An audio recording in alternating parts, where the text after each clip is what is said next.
ಶಿಕ್ಷಕಿಯಾಗಿರುವುದರಿಂದ ಸಂತ್ರಸ್ತೆಯು ಅವರ student. Okay. ಆದ್ದರಿಂದಾಗಿ ಅವರು ಅಲ್ಲಿ ಮಾತುಕತೆ ಮಾಡುವಾಗ ಆರಂಭಿಕ ಹಂತದಲ್ಲಿ ಒಪ್ಪಿದ್ರು. ಮಗನಿಗೆ 21 ವರ್ಷ ಪ್ರಾಯ ಆಗಲಿಲ್ಲ, ಯಾಕಂದ್ರೆ ಅದು ಬಾಲ ವಿವಾಹ ಆಗ್ತದೆ. 21 ವರ್ಷ ಮತಿ ಆಗದಿದ್ರೆ ಬಾಲ್ಯ ವಿವಾಹ ಅಂತ ಆಗುತ್ತೆ. ಅದರಿಂದಾಗಿ 21 ವರ್ಷ ನಡೆದು ಅವರಿಗೆ ತುಂಬುತ್ತದೆ. ಅದ ನಂತರ ನಮ್ಮ ಮನೆಯಲ್ಲಿ ಒಂದು ವೈದಿಕ ಕಾರ್ಯಕ್ರಮ ಇದೆ. ಕಾರ್ಯಕ್ರಮದ ನಂತರ ನಾವು ಕೂತುಕೊಂಡು ಆ ಬಗ್ಗೆ ಮಾತನಾಡುವಂತೆ. ಅಲ್ಲಿಗೆ ಆ ವಿವಾದ ಮುಗೀತದೆ ಎನ್ನುವಂತ ನಿರೀಕ್ಷೆ ಎರಡೂ ಕಡೆಯಲ್ಲೂ ಇತ್ತು. ಎರಡೂ ಕಡೆಯಲ್ಲಿತ್ತು. ಎರಡು ಮನೆಯವರ ಮಧ್ಯೆಯೇ ಆ ವಿಚಾರ ಇತ್ತು.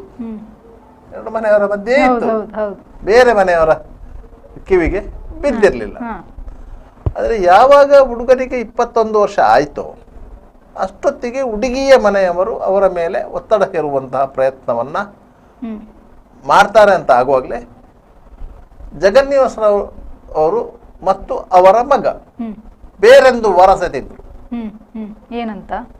ಆ ಹುಡುಗಿಗೆ ಬೇರೆ ಯುವಕರೊಟ್ಟಿಗೆ ಸಂಪರ್ಕ ಇತ್ತು ಎನ್ನುವಂತ ವಿವಾದ ಎಬ್ಬಿಸಿದ್ರು. ಅದು ಯಾಕಂದ್ರೆ ಅದು ತಮ್ಮನ್ನು ತಾವು ರಕ್ಷಿಸಿಕೊಳ್ಳುವಂತ ಒಂದು ಪ್ರಯತ್ನ ಓಕೆ. ಸಹಜವಾಗಿ ಮಾಡೇ ಮಾಡ್ತಾರೆ ಯಾರಾದ್ರೂ. ಅಂತಹ ಸಂದರ್ಭದಲ್ಲಿ ಹುಡುಗಿಯ ತಾಯಿ ಅನಿವಾರ್ಯವಾಗಿ ಪೊಲೀಸ್ ಠಾಣೆ ಮೆಟ್ಲು ಹೇರಿದ್ರು.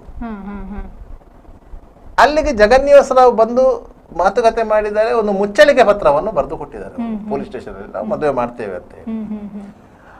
ತದನಂತರ ಅದು ಯಾವಾಗ ನಿಮ್ಗೆ ಇಂತಹ ಒಂದು ಕೌಟುಂಬಿಕ ವಿವಾದ ಪೊಲೀಸ್ ಠಾಣೆಯ ಮೆಟ್ಟಿಲು ಇರ್ತದೋ, ಅದು ಇಂಥ ವಿವಾದ ಅಂತಲ್ಲ, ನೀವು ಯಾವುದೇ ವಿವಾದವನ್ನು ಇಟ್ಕೊಳ್ಳಿ, ಗಂಡ ಹೆಂಡತಿಯರ ಮಧ್ಯದ ವಿವಾದವನ್ನು ಸೇರಿಸಿಕೊಂಡು ಯಾವುದು ಪೊಲೀಸ್ ಠಾಣೆಯ ಮೆಟ್ಟಿಲು ಹತ್ತದ ಆ ವಿವಾದಕ್ಕೆ ಕಾನೂನಿನ ರೂಪ ಬರುತ್ತೆ ಸಹಜವಾಗಿ. ಅಲ್ಲಿಗೆ ನಿಮ್ಗೆ ಸಹಜ ನ್ಯಾಯ ಅಂತ ಸಿಕ್ಕುದಿಲ್ಲ. ಅದರಿಂದ ಕಾನೂನಿನ ರೂಪ ಬಂತು. ಕಾನೂನಿನ ರೂಪ ಬಂದ ಕೂಡಲೇ ಜಗನ್ನಿವಾಸರಾವ್ ಅವರ ಮನೆಯವರು ಕಾನೂನು ಸಲಹೆಯನ್ನು ಪಡೀತಾರೆ. ಸಂತ್ರಸ್ತೆಯ ಮನೆಯವರು ಸಹ ಕಾನೂನು ಸಲಹೆಯನ್ನು ಪಡಿತಾರೆ. ಜಗನ್ನಿವಾಸರಾವ್ ಅವರ ಮನೆಯವರಿಗೆ ಕಾನೂನು ಸಲಹೆ ಸಿಕ್ಕಿದ್ರೆ ನೀವು ಹುಡುಗನನ್ನು ತಪ್ಪಿಸಿ ದಿನ ಕಳೀಲಿ ಅಂತೇಳಿ. ಯಾರಿಗೂ ಗೊತ್ತಿರ್ಲಿಲ್ಲ ಹುಡುಗಿಗೆ 9 ತಿಂಗಳು ಗರ್ಭಕ್ಕೆ ಆಗಿದೆ ಅಂತ. ಅವಳು ಹೆರಿಗೆಯ ಸಂದರ್ಭದಲ್ಲಿ ಇದ್ದಾಳೆ ಅಂತ ಯಾರಿಗೂ ಗೊತ್ತಿರಲಿಲ್ಲ. ಎಲ್ಲರೂ ಎನಿಸಿದ್ದು 6 ತಿಂಗಳು 7 ತಿಂಗಳು ಈ ರೀತಿ, ಇನ್ನೂ 2 ತಿಂಗಳು ಟೈಮ್ ಇರ್ತದೆ ಅಂತ. ವಾಸ್ತವವಾಗಿ 9 ತಿಂಗಳು ಆ ಸಂದರ್ಭದಲ್ಲಿ ತುಂಬಿತ್ತು. ಅದರಿಂದಾಗಿ ಅದೇ ಈ ಪೊಲೀಸ್ ಸ್ಟೇಷನ್ ಮೆಟ್ಲೆಯಿಂದ 4 ದಿವಸದಲ್ಲಿ ಹುಡುಗಿ ಹೆರಿಗೆ ಆಯ್ತು, ಗಂಡು ಮಗು. ಆದ್ರಿಂದಾಗಿ ಇದು ಸ್ವಲ್ಪ ವಿಚಾರ ಹೊರಗೆ ಬಂತು. ಹೊರಗೆ ಬಂದಾಗ ಅದು ಬಿಜೆಪಿ ಮುಖಂಡರ ಮಗ, ಅದು ಸಹ ಒಂದು ಹಿಂದೂ ಹೆಣ್ಮಗಳಿಗೆ ಈ ರೀತಿಯಾಗಿ ಮೋಸ ಮಾಡಿದ್ದಾರೆ, ಅಪ್ಪನೂ ಸೇರಿಕೊಂಡಿದ್ದಾರೆ. ಅದರಿಂದಾಗಿ ಇದಕ್ಕೊಂದು ರಾಜಕೀಯ ತಿರುವು ಪಡೆಯಿತು. ಈ ಸಂದರ್ಭದಲ್ಲಿ ಸ್ಥಳೀಯವಾಗಿ ತಮ್ಮ ಅಸ್ತಿತ್ವವನ್ನು ತೋರ್ಪಡಿಸಿರುವಂತಹ ಮತ್ತಷ್ಟು ಅಸ್ತಿತ್ವವನ್ನು ಬೆಳೆಸಲು ಯತ್ನಿಸುತ್ತಿರುವಂತಹ SDPI ಪಕ್ಷದ ಕಾರ್ಯಕರ್ತರು ಇದರ ಬಗ್ಗೆ ಒಂದು ಪ್ರತಿಭಟನೆ ಹಮ್ಮಿಕೊಂಡ್ರು. ಆ ಪ್ರತಿಭಟನೆಗೆ ಸಂತ್ರಸ್ತೆಯ ತಾಯಿ ಹೋದ್ರು. ಯಾಕಂದ್ರೆ ಯಾರೇ ಆಗ್ಲಿ ನನ್ನ ಮಗಳಿಗೆ ನ್ಯಾಯ ಸಿಗುದಾದ್ರೆ ನಾವು ಯಾರೊಟ್ಟಿಗೆ ಹೋಗ್ಲಿಕ್ಕೂ ಸಿದ್ಧ ಎನ್ನುವಂತ ಮೆಸೇಜ್ ಪಾಸ್ ಆಯ್ತು. ಯಾವಾಗ SDPI ಅಂತ ಒಂದು ಪಕ್ಷ ಅದರ ಕಾರ್ಯಕರ್ತರು ಸಾರ್ವಜನಿಕವಾಗಿ ಈ ವಿವಾದವನ್ನು ಇದ್ದ ಬದ್ದ ಸಂಘ ಪರಿವಾರದ ಮುಖಂಡರ ಹೆಸರನ್ನು ಎಳೆದು ತಂದು ಆರೋಪಗಳನ್ನು ಮಾಡಿದ್ರು, ಆಗ ಸಹಜವಾಗಿ ಹಿಂದೂ ಪರ ಸಂಘಟನೆಗಳು ಇದಕ್ಕೆ ಮಧ್ಯಪ್ರವೇಶ ಮಾಡಿದವು. ಈ ಮಧ್ಯೆ ಸಂತ್ರಸ್ತೆಯ ಜಾತಿಯ ಸಂಘಟನೆಯು ಮುಂದೆ ಬಂತು. ಯಾಕಂದ್ರೆ ಅವರ ನಮ್ಮ ಸಮಾಜದ ಹೆಣ್ಮಗಳಿಗೆ ಒಂದು ಅನ್ಯಾಯ ಆಗಿದೆ ಅಂತ ಹೇಳಿ ಅವರು ಒಂದು ಪ್ರತಿಭಟನೆ ಮಾಡುವಂತ ಸೂಚನೆ ಕೊಟ್ಟರು. ಆಗ ಹಿಂದೂ ಪರ ಸಂಘಟನೆ ಕೆಲವು ಪ್ರಮುಖರು ಇದರ ಬಗ್ಗೆ ಗಂಭೀರವಾಗಿ ಪ್ರಯತ್ನ ಪಟ್ಟರು. ಯಾಕಂದ್ರೆ ಜಗನ್ನಿವಾಸರಾವ್ ಅವರನ್ನು ಸಂಪರ್ಕಿಸಿ ಅದನ್ನು ಇತ್ಯರ್ಥ ಮಾಡಲಿಕ್ಕೆ ಅಂತ ಹೇಳು ಸಂತ್ರಸ್ತೆಯ ತಾಯಿ ಹತ್ರವೂ ಸಂಪರ್ಕ ಮಾಡಿ ಅದನ್ನು ವಿವಾದನ ಬಗೆಹರಿಸುವಂತಹ ಪ್ರಯತ್ನವನ್ನು ಮಾಡಿದ್ರು. ಇಂತಹ ಸಂದರ್ಭದಲ್ಲಿ ಅದು ಪೊಲೀಸ್ ಸ್ಟೇಷನ್ ಅಲ್ಲಿ ಅದು ಪ್ರಕರಣ ದಾಖಲಾಯಿತು. ಪ್ರಕರಣ ದಾಖಲಾದ ಮೇಲೆ ಹೇಗೂ ಇದು ನ್ಯಾಯಾಲಯದ ಸುಪರ್ದಿಗೆ ಬಂತು. ಮತ್ತೆ ಅದು ಏನಿದ್ರೂ ನ್ಯಾಯಾಲಯದಲ್ಲಿ ತೀರ್ಮಾನ ಆಗಬೇಕು. ಒಮ್ಮೆ FIR ದಾಖಲಾಗಿ ಒಂದು ಪ್ರತಿ ನ್ಯಾಯಾಲಯಕ್ಕೆ ಹೋಗ್ಲಿಕ್ಕೆ ಇದೆ, ಮತ್ತೆ ಇತರ ಪ್ರತಿಗಳು ಮೇಲಧಿಕಾರಿಗಳಿಗೆ ಹೋಗ್ಲಿಕ್ಕೆ ಒಂದು ಪ್ರತಿ ನ್ಯಾಯಾಲಯಕ್ಕೆ ಹೋಗ್ಲಿಕ್ಕಿದೆ. ಯಾವಾಗ ಮ್ಯಾಜಿಸ್ಟ್ರೇಟ್ರು ಆ ಪ್ರತಿಯನ್ನು ಪಡೆದುಕೊಂಡು ಇಂತಹ ಸಮಯದಲ್ಲಿ ನಾನು ಇದನ್ನು ಸ್ವೀಕರಿಸಿದ್ದೇನೆ ಅಂತ ಹೇಳಿದ್ರು, ಅಲ್ಲಿಗೆ ಆ FIR ಪ್ರತಿಯ ಮೇಲೆ ಒಂದು ಆರ್ಡರ್ ಶೀಟ್ ಅಂತ ಹೇಳಿ ಓಪನ್ ಆಗುತ್ತೆ ಕೋರ್ಟಲ್ಲಿ. ಅದು ಇಂಟರ್ನಲ್ ವಿಚಾರಗಳು, ಆರ್ಡರ್ ಶೀಟ್ ದಾಖಲಾಗುತ್ತೆ. ಅದರ ನಂತರ ಆ ಪ್ರಕರಣವನ್ನು ರಾಜಿಯಲ್ಲಿ ಇತ್ಯರ್ಥ ಮಾಡಲಿಕ್ಕೆ ಸಾಧ್ಯನೇ ಆಗುವುದಿಲ್ಲ. ಆ ಪ್ರಕರಣದ ತನಿಖೆ ಆರಂಭ ಆಗಬೇಕು. ತನಿಖೆಯಲ್ಲಿ ಎಲ್ಲ ಅಂಶಗಳು ಬರಬೇಕು. ತದನಂತರ ದೂರಿನಲ್ಲಿ ಸತ್ಯಾಂಶ ಇಲ್ಲದಿದ್ದರೆ ಮಾತ್ರ ಪೊಲೀಸರು ಅದಕ್ಕೆ ಬಿ ರಿಪೋರ್ಟ್ ಹಾಕಬಹುದು. ದೂರಿನಲ್ಲಿ ಸತ್ಯಾಂಶ ಇಲ್ಲದಿದ್ದರೆ, ಇಲ್ಲಿ ಸತ್ಯಾಂಶ ಇದೆ ದೂರಿನಲ್ಲಿ, ಯಾಕಂತ ಹೇಳಿದ್ರೆ ಅದಕ್ಕೆ ಸಾಕ್ಷ್ಯ ಇದೆ. ಹೆಣ್ಣು ಮಗು ಹೆರಿಗೆ ಆಗಿದೆ, ಅದಕ್ಕೆ ಸಾಕ್ಷ್ಯ ಇದೆ. ಆ ಸಾಕ್ಷ್ಯವನ್ನ ಖಚಿತಪಡಿಸಿಕೊಳ್ಳಬೇಕು. ಅಂದರೆ DNA ಪರೀಕ್ಷೆ ಆಗಬೇಕು. ಮಗುವಿಗೆ 3 ತಿಂಗಳು ಆಗದೆ ಮಗುವಿನ ಬ್ಲಡ್ ಸ್ಯಾಂಪಲ್ ತೆಗಿಲಿಕ್ಕೆ ಸಾಧ್ಯ ಆಗುವುದಿಲ್ಲ. ಅದರಿಂದ DNA ಪರೀಕ್ಷೆಗೆ ಇನ್ನು 3 ತಿಂಗಳ ಸಮಯಾವಕಾಶ ಇದೆ. ಇಂತಹ ಸಂದರ್ಭದಲ್ಲಿ ಆರೋಪಿ ನಾಪತ್ತೆಯಾದ. ಜಗನ್ನೇಶ್ವರ ಅವರಿಗೆ ಹಠಾತ್ತನೆ ಸಹಜವಾಗಿಯೇ ಬರುವಂತಹ ಒಂದು ಎದೆನೋವು ಬಂತು. ಅದೆಲ್ಲ ಆರೋಪಿಗಳಿಗೆ ಆ ಎದೆನೋವು ಎನ್ನುವಂಥದ್ದು ಸಹಜ. ಪೊಲೀಸರು ಬಂಧನಕ್ಕೆ ಒಳಪಡಿಸ್ತಾರೆ ಎನ್ನುವಂತಹ ಭೀತಿ ಉಂಟಾದಾಗ ಎಲ್ಲ ಆರೋಪಿಗಳಿಗೆ ಎದೆನೋವು ಬರ್ತದೆ. ಎದೆನೋವು ಬಂದು ಅವರದ್ದು ಹಾಸ್ಪಿಟಲಲ್ಲಿ ದಾಖಲಾಗ್ತಾರೆ. ದಾಖಲಾದಾಗ ಅವರನ್ನು ಅಲ್ಲಿಂದ ಡಿಸ್ಚಾರ್ಜ್ ಮಾಡದೆ ಪೊಲೀಸರು ಏನು ಮಾಡುವಾಗಿಲ್ಲ. ವೈದ್ಯರ ಅನುಮತಿ ಇಲ್ಲದೆ ಅವರನ್ನು ಮಾತಾಡಿಸುವ ಹಾಗಿಲ್ಲ. ಅವರ ಏನಿದ್ರು ಆರೋಗ್ಯ ಸಂಬಂಧಿ ಸಮಸ್ಯೆಗಳನ್ನ ವೈದ್ಯರೇ ನಿಭಾಯಿಸಬೇಕು. ಆದ್ದರಿಂದ ಅವರೊಂದು ಕಡೆಯಲ್ಲಿ ಸೇರು. ಈ ಸಂದರ್ಭದಲ್ಲಿ ಪುತ್ತೂರು ಪೊಲೀಸರಿಗೆ ಏನಾಯ್ತು ಅಂತ ಹೇಳಿದ್ರೆ, ಆರಂಭದಲ್ಲಿ ಅವರು ಒಂದು ಸಣ್ಣ ಮಿಸ್ಟೇಕ್ ಮಾಡಿದ್ದಾರೆ. ತಪ್ಪು ಅಂತ ನಾವು ಹೇಳುವುದಿಲ್ಲ, ಮಿಸ್ಟೇಕ್ ಮಾಡಿದ್ದಾರೆ. ಜಗನ್ನಿವಾಸ ರಾವ್ ಅವರನ್ನು ಠಾಣೆಗೆ ಕರೆಸಿದ್ರು, ಅವರ ಹತ್ರ ಮಾತುಕತೆ ಮಾಡಿಸಿದ್ರು. ಅವರು ಹೇಳಿದ್ದನ್ನು ಇವರು ಒಪ್ಪಿಕೊಂಡ್ರು. ಯಾವತ್ತು ತನಿಖೆ ನಡೆಸುವಂತಹ ಪೊಲೀಸರು ಸಂತ್ರಸ್ತೆಯ ಪರವಾಗಿರಬೇಕೇ ಹೊರತು ಆರೋಪಿಗಳ ಪರವಾಗಿ ಇರಬಾರ್ದು. ಸಂತ್ರಸ್ತೆಗೆ ನ್ಯಾಯ ಕೊಡಿಸುವಂತಹ ಜವಾಬ್ದಾರಿ ಪೊಲೀಸರ ಮೇಲೆ ಇರುವುದರಿಂದ ಅವರು ಸಂತ್ರಸ್ತೆಯ ಪರವಾಗಿ ಇರಬೇಕು. ಜಗನ್ನಿವಾಸ ರಾವ್ ಅವರು ಸ್ಟೇಷನ್ಗೆ ಬಂದು ಸುಮಾರು 1 ಗಂಟೆಯ ನಂತರ ಶ್ರೀಕೃಷ್ಣ ಜಯರಾವ್ ಸ್ಟೇಷನ್ಗೆ ಬಂದಿರೋರು. ಆಗ ಜಗನ್ನಿವಾಸ ರಾವ್ ಅವರು ಈ ವಿವಾದವನ್ನು ನಾವು ಹೊರಗಿಂದ ನಾವು ಪರಿಹರಿಸಿಕೊಳ್ತೇವೆ, ಆ ಹೆಣ್ಮಗಳಿಗೆ ಅನ್ಯಾಯ ಆಗಲಿಕ್ಕೆ ಬಿಡುವುದಿಲ್ಲ, ನಾವು ಅದನ್ನು ಇತ್ಯರ್ಥ ಮಾಡ್ತೇವೆ ಅಂತ ಹೇಳಿದಾಗ ಪೊಲೀಸರು ನಂಬಿದ್ದು ಸುರಿನ ತಪ್ಪು. ಆದ್ದರಿಂದಾಗಿ ಅವರು ನಂಬಿದ್ರು ಇದು ಹೇಗೋ ಪರಿಹಾರ ಆಗುತ್ತದೆ ಅಂತ ಹೇಳಿದ್ರು. ಯಾಕಂದ್ರೆ ಎಲ್ಲವನ್ನು ನೀವು ಕಾನೂನಿನ ದೃಷ್ಟಿಯಲ್ಲಿ ನೋಡ್ಲಿಕ್ಕೆ ಆಗುವುದಿಲ್ಲ. ಕೆಲವೊಂದು ವಿಚಾರಗಳನ್ನ ಪೊಲೀಸರು ಸಹ ಮಾನವೀಯತೆ ಮೇಲೆ ನೋಡ್ಬೇಕಾಗ್ತದೆ. ಅದರಿಂದಾಗಿ ಅವರು ಮಾನವೀಯತೆಯಲ್ಲಿ, ಯಾಕಂತ ಹೇಳಿದ್ರೆ ಸಮಾಜದ ಒಂದು ಪ್ರತಿಷ್ಠಿತ ವ್ಯಕ್ತಿ, ನಗರಸಭೆ ಸದಸ್ಯರು, 10 ಮಂದಿಗೆ ನ್ಯಾಯ ಹೇಳುವವರು, ಸಮಾಜಕ್ಕೆ ಉತ್ತರ ಕೊಡುವಂತಹ ಜವಾಬ್ದಾರಿ ಸ್ಥಾನದಲ್ಲಿರುವವರು, ಅವರು ಹೇಳಿದ ಮಾತಿಗೆ ತಪ್ಪಲಿಕ್ಕಿಲ್ಲ ಅಂತ ಹೇಳಿ. ಆದ್ರಿಂದಾಗಿ ಅವರು ನಂಬಿದ್ರು. ಅವರು ನಂಬಿದ್ದನ್ನು ನಾವು ತಪ್ಪು ಅಂತ ಹೇಳುವುದಿಲ್ಲ. ಆದರೆ ಪೊಲೀಸರು ಯಾವತ್ತು ಇದ್ದರೂ ಸಹ ಕಾನೂನಿನ ದೃಷ್ಟಿಯಲ್ಲೇ ಆಲೋಚನೆ ಮಾಡಿಕೊಂಡು ಹೋಗ್ಬೇಕು. ಯಾಕಂತ ಹೇಳಿದ್ರೆ ಅದು ಕನ್ನಡದಲ್ಲಿ ಒಂದು ಗಾದೆ ಮಾತಿದೆ, ಬೀಸೋದನ್ನೇ ತಪ್ಪಿದರೆ 1000 ವರ್ಷ ಆಯುಸು. ಆದ್ರಿಂದಾಗಿ ಇವರು ಒಮ್ಮೆಗೆ ಪೊಲೀಸ್ ಸ್ಟೇಷನ್ಗೆ ಬಂದಾಗಿದೆ, ಹುಡುಗರನ್ನು ಕರ್ಕೊಂಡು ಬಂದಾಗಿದೆ. ಆಗ ಅಲ್ಲಿಂದ ಹೋಗ್ಬೇಕು, ಓಡ್ಲಿಕ್ಕೆ ಆಗುದಿಲ್ಲ, ಎಸ್ಕೇಪ್ ಆಗ್ಲಿಕ್ಕೆ ಆಗುದಿಲ್ಲ. ಆದ್ರಿಂದಾಗಿ ಅವರು ಸಮಜಾಯಿಸಿ ಕೊಟ್ಟೇ ಹೊರಗೆ ಹೋಗ್ಬೇಕು. ಒಂದು ವೇಳೆ ಅವರು ಇಲ್ಲಿ ಈಗ ಬರ್ತೇನೆ ಅಂತ ಹೇಳಿ ಹೋದ್ರೆ ಅದು ಮತ್ತೊಂದು ಪ್ರಕರಣ ದಾಖಲಾಗುತ್ತೆ. ಅದಕ್ಕಾಗಿ ಅವರು ಆ ರೀತಿಯಾಗಿ ಹೇಳಿ ಹೋಗಿದ್ದಾರೆ. ಈಗ ಒಂದು ಬೀಸೋದನ್ನೇ ತಪ್ಪಲಿ, ಹೇಗೋ ಇನ್ನು 4-5 ದಿವಸದ ಸಮಯ ಇದೆ. ಅದರ ಮಧ್ಯೆ ಇದರಲ್ಲಿ ಏನಾದ್ರೂ ಪ್ರಭಾವ ಬಳಸಿಯ, ಒತ್ತಡ ಬಳಸಿಯ ನೋಡ್ಕೊಳ್ಳುವ ಅಂತ ಹೇಳಿ. ಆದ್ರೆ ಅಷ್ಟೊತ್ತಿಗೆ ಹೊರ ಜಗತ್ತಿಗೆ ಎಲ್ಲ ವಿಚಾರ ಗೊತ್ತಾದಾಗ ವಿರೋಧ ಪಕ್ಷದವರು, ಮುಖ್ಯವಾಗಿ ಕಾಂಗ್ರೆಸ್ ಪಕ್ಷದವರು, SDPI ಪಕ್ಷದವರು ಮತ್ತು ಸ್ಥಳೀಯ ಕೆಲವು ಪ್ರಮುಖರು ಎಲ್ಲರೂ ಹೆಣ್ಣಿನ ಕಡೆಗೆ ನಿಂತರು. ಅದು ಸಹಜ. ಹೆಣ್ಣಿಗೆ ಒಂದು ನ್ಯಾಯ ಕೊಡಿಸುವಂತಹ ಜವಾಬ್ದಾರಿ ಸರ್ವ ಜನರಿಗೂ ಇರುವಂಥದ್ದು. ಯಾರು ತಪ್ಪು ಮಾಡಿದ್ದಾನೆ ಅವನ ಪರವಾಗಿ ಯಾವ ಸಮಾಜವೂ ನಿಲ್ಲುವುದಿಲ್ಲ, ಯಾವ ಮುಖಂಡರು ನಿಲ್ಲುವುದಿಲ್ಲ. ಯಾಕಂತ ಹೇಳಿದರೆ ಅದು ಮತ್ತೆ ಭ್ರಮ ನಿರಸನಕ್ಕೆ ಒಳಗಾಗಬೇಕಾಗ್ತದೆ. ಅದರಿಂದಾಗಿ ಎಲ್ಲರೂ ಹಣ್ಣಿನ ಪರವಾಗಿ ನಿಂತರು. ಇಂತಹ ಸಂದರ್ಭದಲ್ಲಿ ಪೊಲೀಸರಿಗೆ ಒತ್ತಡ ಬಂತು. ಈ ಅವಕಾಶವನ್ನೇ ಬಳಸಿಕೊಂಡು ಶ್ರೀಕೃಷ್ಣನ ಪರವಾಗಿ ಮಂಗಳೂರಿನ 6ನೇ ಸೆಷನ್ಸ್ ನ್ಯಾಯಾಲಯದಲ್ಲಿ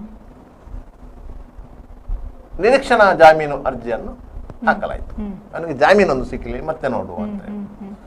ಆಯ್ತಮ್ಮ, ಪುತ್ತೂರಿನ ವಕೀಲರೊಬ್ಬರು ಮಂಗಳೂರಿನ ವಕೀಲರೊಬ್ಬರು ಸೇರಿಕೊಂಡು ಬೇಲ್ ಅಪ್ಲಿಕೇಶನ್ ಹಾಕಿದ್ರು. ಯಾವುದೇ ನಿರೀಕ್ಷಣಾ ಜಾಮೀನು ಅರ್ಜಿ ಬಂದರೆ ನ್ಯಾಯಾಲಯ ಅದನ್ನು ವಿಚಾರಣೆಗೆ ಸ್ವೀಕಾರ ಮಾಡ್ತದೆ ಮತ್ತು ಯಾರು ಕಂಪ್ಲೇನೆಂಟ್ ಇದ್ದಾರೆ ಅವರ ಅಭಿಪ್ರಾಯವನ್ನು ಕೋರ್ತದೆ. ಹಿಂದೆ ಆ ಪದ್ಧತಿ ಇರಲಿಲ್ಲ. ಈಗ ಸುಪ್ರೀಂ ಕೋರ್ಟ್ನ ಒಂದು ಯಾವುದೊಂದು ರೂಲಿಂಗ್ ಪ್ರಕಾರ ಕಂಪ್ಲೇನೆಂಟ್ನ ಅಭಿಪ್ರಾಯ ಕೇಳಬೇಕು ಅಂತ ಹೇಳಿ, ಅಭಿಪ್ರಾಯ ಅವರ ಏನೇ ಇರಲಿ ತೀರ್ಮಾನ ತಗೊಳ್ಳೋದು ನ್ಯಾಯಾಧೀಶರು, ಅದು ಪ್ರಶ್ನೆ ಬೇರೆ. ಅಭಿಪ್ರಾಯ ಕೇಳಬೇಕು ಅಂತ ಹೇಳಿ ಆದ್ದರಿಂದಾಗಿ ಅವರ ಅಭಿಪ್ರಾಯಕ್ಕಾಗಿ ನೋಟಿಸ್ ಆಯಿತು. ಆ ನೋಟಿಸನ್ನು ಪೊಲೀಸರು ಸಂತ್ರಸ್ತೆಯ ಮನೆಗೆ ಇಶ್ಯೂ ಮಾಡಿದ್ರು. ಸಂತ್ರಸ್ತೆ ನ್ಯಾಯಾಲಯಕ್ಕೆ ಬರುವಂಥ ಸ್ಥಿತಿಯಲ್ಲಿ ಇರಲಿಲ್ಲ. ಯಾಕಂತ ಹೇಳಿದ್ರೆ ಬಾಣಂತಿ. ಆದ್ದರಿಂದಾಗಿ ಸಂತ್ರಸ್ತೆಯ ತಾಯಿ ಅವರು ಪೊಲೀಸರ ಒಟ್ಟಿಗೆ ಮಂಗಳೂರಿನ ನ್ಯಾಯಾಲಯಕ್ಕೆ ಬಂದರು, ಹಾಜರಾದರು. ಆಗ ಮ್ಯಾಜಿಸ್ಟ್ರೇಟ್ ಅವರ ಹೆಚ್ಚು ಪ್ರಶ್ನೆಗಳನ್ನು ಕೇಳಲಿಕ್ಕಿಲ್ಲ. ಮ್ಯಾಜಿಸ್ಟ್ರೇಟ್ ಕೇಳುದು, ಏನು ವಕೀಲರು ಕೇಳುವುದು. ಹೀಗೆ ಈ ಪ್ರಕರಣದಲ್ಲಿ ಆತ ನಿರೀಕ್ಷಣಾ ಜಾಮೀನು ಕೋರಿದ್ದಾನೆ. ಅದಕ್ಕೆ ನಿಮ್ಮ ಆಕ್ಷೇಪ ಇದೆಯಾ, ಒಪ್ಪಿಗೆ ಇದೆಯಾ, ಇಷ್ಟೇ ಕೇಳೋದವರು. ಅದಕ್ಕೆ ಇವರು ಹೇಳಿದರೆ ನಮ್ಮ ಆಕ್ಷೇಪ ಇದೆ ಅಂತ ಹೇಳಿದ್ದಾರೆ. ಬೇರೆ ವಿಚಾರವನ್ನು ಅವರು ಪ್ರಸ್ತಾಪ ಮಾಡಲಿಲ್ಲ, ಇವರು ಪ್ರಸ್ತಾಪ ಮಾಡುವ ಹಾಗಿಲ್ಲ. ಇವರು ನ್ಯಾಯಾಲಯವೇ ನೋಟಿಸ್ ಕೊಟ್ಟು ಕರೆಸಿದ್ದರಿಂದ ಇವರಿಗೆ ಮತ್ತಷ್ಟು ಮಾತಾಡುವಂತ ಅವಕಾಶ ಇದ್ರೂ ಸಹ ಅವ್ರು ಮಾತಾಡಲಿಲ್ಲ. ಯಾಕಂದ್ರೆ ಅವರಿಗೆ ಕಾನೂನು, ಪೊಲೀಸು, ನ್ಯಾಯಾಲಯದ ಕಾರ್ಯವಿಧಾನ ಇದೆಲ್ಲ ಅವರಿಗೆ ಹೊಸತು. ಆದ್ದರಿಂದಾಗಿ ಅವರಿಗೆ ಅಲ್ಲಿ ಮಾತಾಡ್ಲಿಕ್ಕೆ ಆಗಿರಲಿಲ್ಲ. ಇದೇ ಅಂಶವನ್ನು ಇಟ್ಟುಕೊಂಡು ನ್ಯಾಯಾಧೀಶರು ಆ ಪ್ರಕರಣವನ್ನು 10ನೇ ತಾರೀಕಿಗೆ ಮುಂದೂಡಿದ್ದಾರೆ. ಈ ಮಧ್ಯೆ ಸ್ಥಳೀಯ ಪೊಲೀಸರ ಮೇಲೆ ಒತ್ತಡಗಳು ಬಿತ್ತಲ್ಲ, ಸಹಜವಾಗಿಯೇ ಒತ್ತಡಗಳು ಬೀಳ್ತದೆ. ಯಾಕಂತ ಹೇಳಿದ್ರೆ ಒಂದು ಕಡೆಯಿಂದ SDPI, ಒಂದು ಕಡೆಯಿಂದ BJP, ಮತ್ತೊಂದು ಕಡೆಯಿಂದ ಕಾಂಗ್ರೆಸ್. ಯಾಕಂದ್ರೆ ಪ್ರತಿಭಾ ಕುಳಾಯಿ ಅವರು ಪುತ್ತೂರಿಗೆ ಹೋಗಿ ಅವರ ಮನೆಯವರ ಜೊತೆ ಮಾತನಾಡಿ ಅವರಷ್ಟವರಿಗೆ ಅವರು ಸಾರ್ವಜನಿಕವಾಗಿ ಬರುವಾಗ ಮಾಸ್ಕ್ ಹಾಕೊಂಡು ಬರ್ತಾ ಇದ್ರು. ಆಗ ಪ್ರತಿಭಾ ಕುಳಾಯಿ ಅವರು ಸಹಜವಾಗಿ ಕೇಳಿದ್ರು, ನೀವೇನು ತಪ್ಪು ಮಾಡಿದ್ರಿ ನೀವು ಮಾಸ್ಕ್ ಹಾಕ್ಲಿಕ್ಕೆ? ನಿಮಗೆ ಆಗಿದೆ ಅನ್ಯಾಯ, ಅದನ್ನು ನೀವು ಧೈರ್ಯವಾಗಿ ಕೇಳಬೇಕು, ಅದನ್ನು ಧೈರ್ಯವಾಗಿ ಎದುರಿಸಬೇಕು ಅಂತ ಹೇಳಿ ಅವರ ಮಾಸ್ಕ್ ಅನ್ನು ತೆಗೆಸಿ ಅವರಿಗೆ ಒಂದು ನೈತಿಕ ಸ್ಥೈರ್ಯ ತುಂಬುವುದು. ಇದು ಒಂದು ಹೆಣ್ಣು ಮಗಳಾಗಿ ಪ್ರತಿಭಾ ಕುಳಾಯಿ ಮಾಡಿದಂತ ಒಳ್ಳೆಯ ಕೆಲಸ, ಮೆಚ್ಚುವಂತದ್ದು. ಆದ್ರಿಂದ ಅಂತ ಒಂದು ಪ್ರಯತ್ನವನ್ನು ಮಾಡಿದ್ರು. ಈಗ ಪೊಲೀಸರ ಮೇಲೆ ಸಹಜವಾಗಿಯೇ ಒತ್ತಡ ಬಂತು. ನೋಡುವಾಗ ಜಗನ್ನಿವಾಸ ರಾವ್ ಎಲ್ಲಿದ್ದಾರೆ? ಅವರು ಹಾಸ್ಪಿಟಲ್ ಅಲ್ಲಿದ್ದಾರೆ. ಅವರನ್ನು ಏನು ಮಾಡುವಾಗಿಲ್ಲ. ಅದಕ್ಕೆ ಪೊಲೀಸರು ಏನು ಮಾಡಿದ್ರು ಅಂತ ಹೇಳಿದ್ರೆ, ಜಗನ್ನಿವಾಸ ರಾವ್ ಅವರ ಅಣ್ಣನನ್ನು ಕರ್ಕೊಂಡು ಬಂದ್ರು ಸ್ಟೇಷನ್ಗೆ. ಅಣ್ಣನನ್ನು ಕರ್ಕೊಂಡು ಬಂದು ಸ್ಟೇಷನಲ್ಲಿ ಕೂರಿಸಿ ಅವರನ್ನು ವಿಚಾರಣೆಗೆ ಒಳಪಡಿಸಿದ್ರು. ಅಷ್ಟೊತ್ತಿಗೆ ಗೊತ್ತಾಯಿತು ಶ್ರೀಕೃಷ್ಣನನ್ನು ಜಗನ್ನಿವಾಸ ರಾವ್ ಅವರೇ ಇನ್ನೊಬ್ಬರ ಮೂಲಕ ಎಲ್ಲಿಗೋ ಕಳಿಸಿದ್ದಾರೆ ಅಂತ ಹೇಳಿ. ಹಾಗೆ ಆ ಮತ್ತೊಬ್ಬರನ್ನು ಪೊಲೀಸರು ಕರೆಸಿದ್ರು. ಯಾವಾಗ ಪೊಲೀಸರಿಗೆ ಕೆಲವೊಂದು ಅರ್ಧಂಬರ್ಧ ವಿಚಾರಗಳು ಗೊತ್ತಿರ್ತದೆ, ಮತ್ತೆ ಅರ್ಧಂಬರ್ಧ ವಿಚಾರಗಳನ್ನು ಬಾಯಿ ಬಿಡಿಸಲಿಕ್ಕಂತ ಕಲೆ ಪೊಲೀಸರಲ್ಲಿ ಇದೆ. ಆದ್ರಿಂದಾಗಿ ಪೊಲೀಸರು ಸಹಜವಾಗಿ ಅವರನ್ನ ವಿಚಾರಣೆ ಮಾಡಿ ಅವರ ಟಿ ನರಸೀಪುರದಲ್ಲಿ, ಮೈಸೂರು ಜಿಲ್ಲೆ, ಅಲ್ಲಿ ಒಂದು ತೋಟದ ಮನೆಯಲ್ಲಿ ಇದ್ದಾರೆ ಎನ್ನುವಂತ ಮಾಹಿತಿಗಳು ಲಭ್ಯ ಆಯಿತು. ಮತ್ತೆ ಯಾರು ಅವರಿಗೆ ಆಶ್ರಯ ಕೊಟ್ಟಿದ್ದಾರೆ ಅಂತಲೂ ಗೊತ್ತಾಯ್ತು.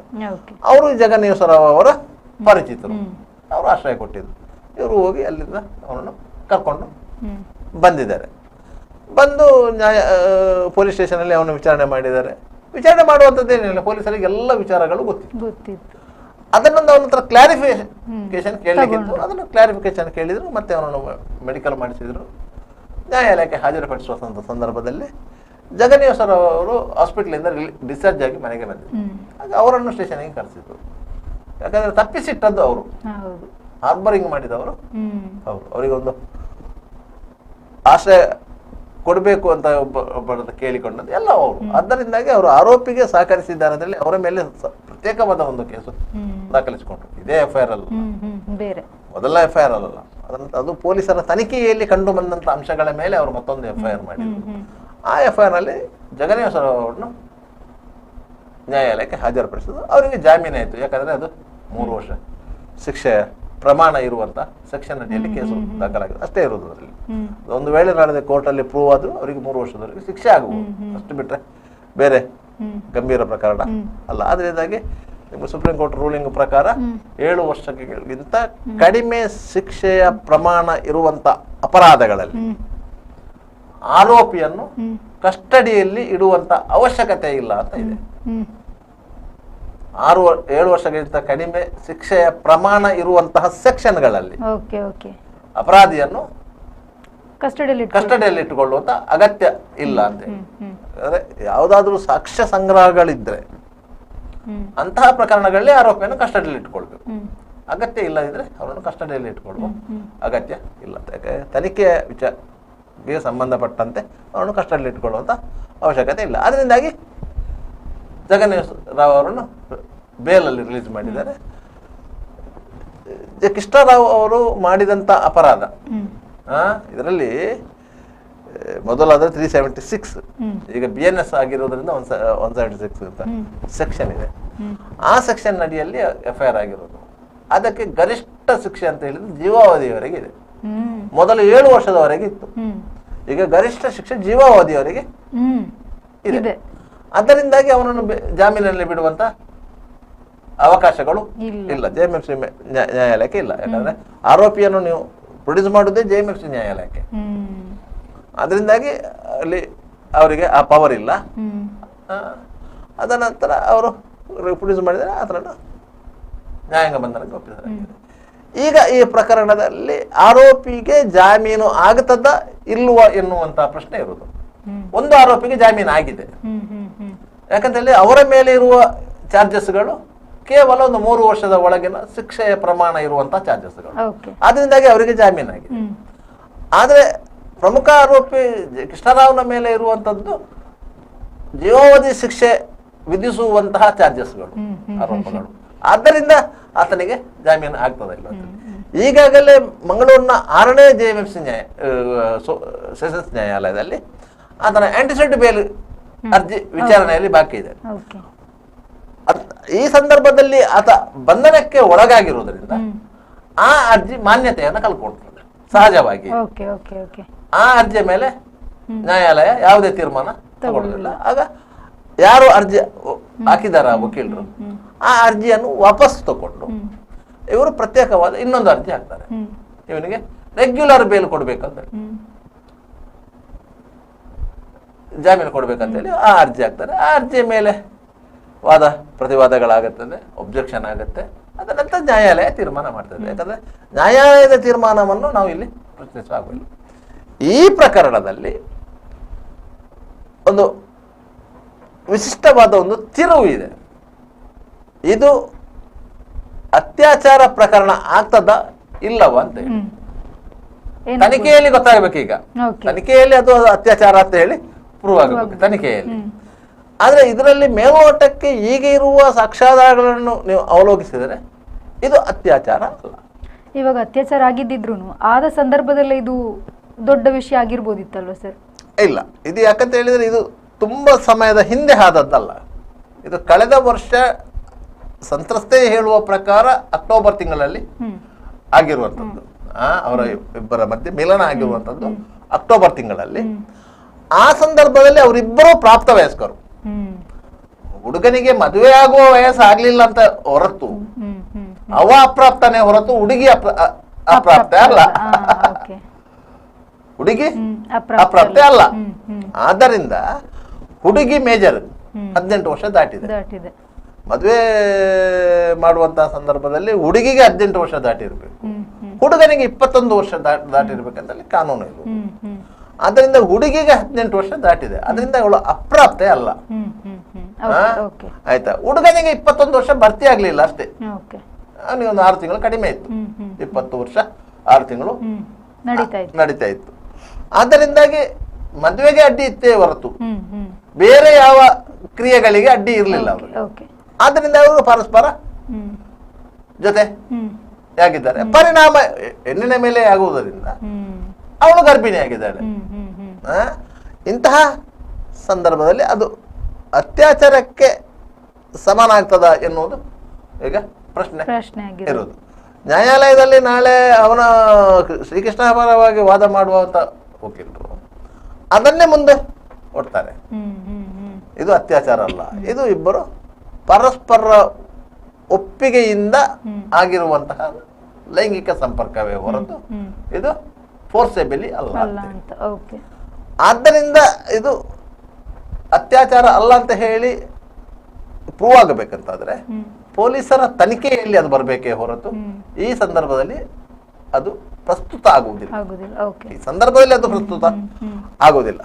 ಆದರೆ BNS ಕಾಯ್ದೆ ಅಡಿಯಲ್ಲಿ ಅದು ಇತ್ತೀಚೆಗೆ ಬಂದದ್ದು, ಅದರಲ್ಲಿ ಹೊಸದಾಗಿ ಬಂದಂತ ಕಾಯ್ದೆ, ಅದರಲ್ಲಿ ಕಲಿಯುವಂತದ್ದು ತುಂಬಾ ಇದೆ ನಮ್ಗೆ. ಅದರಲ್ಲಿ ಕೆಲವೊಂದು ಕ್ಲಾಸ್ಗಳಿವೆ. 176 ಅಲ್ಲಿ ರೇಪ್ ಪ್ರಕರಣದಲ್ಲಿ, ಅತ್ಯಾಚಾರದ ಪ್ರಕರಣದ ಸೆಕ್ಷನ್ ಹಾಕುವಾಗಲೇ ಅದರ ಒಟ್ಟಿಗೆ ಕೆಲವೊಂದು ಸಬ್ ಕ್ಲಾಸ್ಗಳನ್ನು ಹಾಕಿರ್ತಾರೆ. ಆ ಸಬ್ ಕ್ಲಾಸ್ಗಳಲ್ಲಿ ಏನು ಅಭಿಪ್ರಾಯವನ್ನು ಹೇಳ್ತದೆ ಅಂತ ಹೇಳಿದ್ರೆ ಕಾನೂನು, ನೀವು ಒಂದು ಹೆಣ್ಣಿಗೆ ಯಾವುದಾದರೂ ಆಮಿಷ ಒಡ್ಡಿ, ಅವಳು ಪ್ರಾಪ್ತ ವಯಸ್ಕಳಾಗಿರ್ಲಿ ಅಪ್ರಾಪ್ತೆಯಾಗ್ಲಿ, ಆಮಿಷ ಒಡ್ಡಿ ನೀವು ಅವಳನ್ನು ಬಳಸಿಕೊಂಡಿದ್ದೀರಂತ ಆದರೆ ಅದು ಅತ್ಯಾಚಾರಕ್ಕೆ ಸಮ ಅಂತ ಹೇಳ್ತದೆ. ಆ ಸಬ್ ಕ್ಲಾಸಿನ ಅಡಿಯಲ್ಲಿ ಮಾತ್ರ ಜಯಕೃಷ್ಣರಾವ್ಗೆ ಸಂಕಷ್ಟ ಎದುರಾಗುತ್ತೆ. ಇದು ಕಾನೂನಿನ ವ್ಯಾಖ್ಯಾನ. ಕಾನೂನು ಎಲ್ಲವನ್ನೂ ಹೇಳ್ತಾ ಹೋಗ್ತದೆ, ಪ್ರತಿಯೊಂದನ್ನು. BNS ಅಲ್ಲಿ ನಿಮ್ಗೆ 600 ಚಿಲ್ಲರೆ ಸೆಕ್ಷನ್ಗಳಿವೆ. ಅಲ್ಲಿ ಒಂದೊಂದು ಸೆಕ್ಷನ್ಗಳಲ್ಲಿ 4-5 ಸಬ್ ಕ್ಲಾಸ್ಗಳಿವೆ. ಅದರಿಂದ ಪ್ರತಿಯೊಂದು ಅಪರಾಧಕ್ಕೂ ಒಂದೊಂದು ವ್ಯಾಖ್ಯಾನಗಳನ್ನು ಕೊಡ್ತದೆ. ಆ ವ್ಯಾಖ್ಯಾನಗಳ ಮೇಲೆ ನ್ಯಾಯಾಧೀಶರ ತೀರ್ಮಾನ ಮಾಡ್ತಾರೆ. ಆ ವ್ಯಾಖ್ಯಾನ ಇದಕ್ಕೆ ಅಪ್ಲೈ ಆಗ್ತದ ಇಲ್ವಾ ಅಂತ ಹೇಳಿ. ಅದರಿಂದಾಗಿ ಇಂತಹ ಈ ಪ್ರಕರಣದಲ್ಲಿ ತನಿಖೆ ಸರಿಯಾಗಿ ಎಲ್ಲ ವೈಜ್ಞಾನಿಕ ದಾಖಲೆಗಳು ಒಂದಕ್ಕೊಂದು ಪೂರಕವಾದರೆ, ಈಗ ನಡೆದು ಮಗುವಿನ DNA ಟೆಸ್ಟ್ ಮಾಡ್ಲಿಕ್ಕೆ ಇತ್ತು, ಆರೋಪಿಯ DNA ಟೆಸ್ಟ್ ಮಾಡಬೇಕು. ಆರೋಪಿಯ DNA ಟೆಸ್ಟ್ ಆಗದೆ ಆರೋಪಿಗೆ ಜಾಮೀನು ಆಗುವುದಿಲ್ಲ. ಆರೋಪಿಯ DNA ಟೆಸ್ಟ್ ಆಗದೆ ಆರೋಪಿಗೆ ಜಾಮೀನು ಆಗುವುದಿಲ್ಲ. ಚಾರ್ಜ್ ಶೀಟ್ ಆಗುವವರೆಗೆ ಜಾಮೀನು ಹೇಗೂ ಆಗುದಿಲ್ಲ. 60 ದಿವಸದಲ್ಲಿ ಚಾರ್ಜ್ ಶೀಟ್ ಮಾಡಬೇಕು. ಚಾರ್ಜ್ ಶೀಟ್ ಆದ ಮೇಲೆಯೂ DNA ಟೆಸ್ಟ್ ಆಗ್ಲಿಲ್ಲ ಅಂತ ಹೇಳಿ ಅಬ್ಜೆಕ್ಷನ್ ಇಟ್ಕೊಂಡು DNA ಟೆಸ್ಟ್ ಅನ್ನು ಮಾಡಬೇಕಂತ ಇರುವಾಗ ಅದಕ್ಕೆ ಆರೋಪಿ ಒಪ್ಪಿಗೆ ಸೂಚಿಸದೆ ಇರ್ಲಿಕ್ಕೆ ಸಾಧ್ಯ ಆಗುವುದಿಲ್ಲ. ನ್ಯಾಯಾಲಯದಲ್ಲಿ ಜಡ್ಜ್ ಅವರ ಸಮ್ಮುಖದಲ್ಲಿ ವೈದ್ಯರು ಬಂದು ಅಲ್ಲಿ ಬ್ಲಡ್ ಸ್ಯಾಂಪಲ್ ತೆಗೆಯುವುದು. ಕೊಂಡಾಗ ಆಸ್ಪತ್ರೆಯಲ್ಲಿ ತೆಗೆಯುವುದಲ್ಲ, ಆರೋಪಿಯ ಬ್ಲಡ್ ಸ್ಯಾಂಪಲ್ ಅನ್ನು ನ್ಯಾಯಾಲಯದಲ್ಲಿ ಡಾಕ್ಟರ್ ಬಂದು ಅಲ್ಲಿ ಬ್ಲಡ್ ಸ್ಯಾಂಪಲ್ ತೆಗೆಯುವುದು. ಅಲ್ಲಿ ನೀವು ನನ್ನ ಬ್ಲಡ್ ಸ್ಯಾಂಪಲ್ ತೆಗಿಬಾರದು ಎನ್ನುವುದನ್ನು ನಿರಾಕರಿಸುವ ಹಾಗಿಲ್ಲ. ನಿರಾಕರಿಸಿದ್ರೆ ಆತ ತಪ್ಪು ಮಾಡಿದ್ದಾನೆ ಎನ್ನುವುದನ್ನು ನ್ಯಾಯಾಧೀಶರು ನನ್ನ ಆರ್ಡರ್ ಶೀಟ್ ಅಲ್ಲಿ ಬರೀತಾರೆ.